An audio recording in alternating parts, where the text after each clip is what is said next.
की रात को ही 12 बजे आजाद करने का फैसला किया है, क्योंकि सारे बड़े ज्योतिषी ये कह रहे हैं कि ये देश खंड खंड टूटेगा, एक नहीं रहेगा अगर इस दिन इस देश को आजादी मिले। एक बात, और दूसरी बात उससे भी ज्यादा महत्वपूर्ण उसने कही। उसने कहा कि 15 अगस्त 1945 अंग्रेजों के लिए विश्व विजय का दिवस है। क्यों? क्योंकि 15 अगस्त 1945 को जापान की आर्मी ने अंग्रेजों के सामने सरेंडर किया था। क्यों किया था?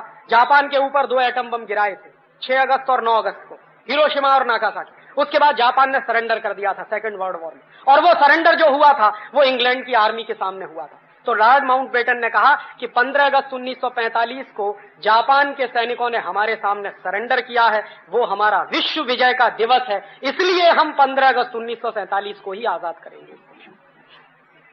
और इस बात को पंडित नेहरू जानते थे, सरदार पटेल भी जानते थे, बहुत लोग जानते थे कि 15 अगस्त 1947 की रात को 12 बजे आजादी लेना इस देश के ज्योतिष शास्त्र के सारे कानूनों के खिलाफ है।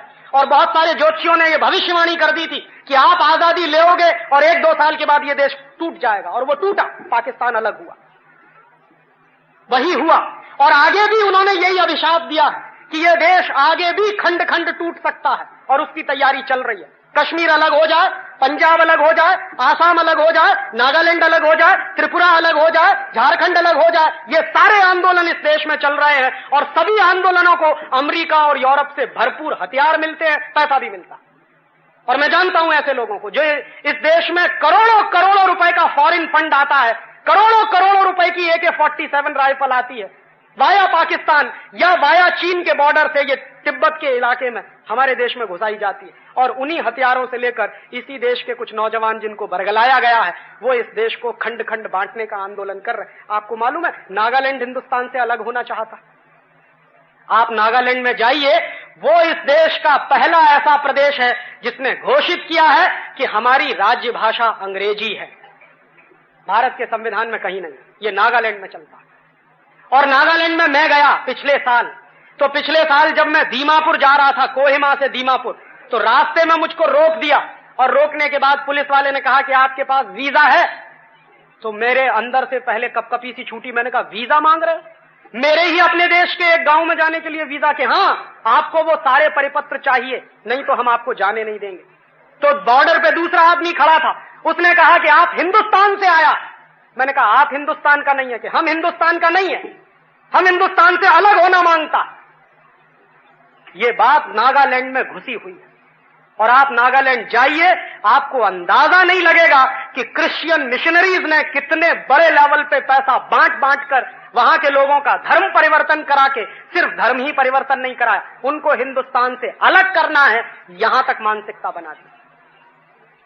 और कल को आपको यह आश्चर्य नहीं होना चाहिए कि अलग नागालैंड की मांग करने वाले कुछ लोग वहां खड़े हो जाएंगे।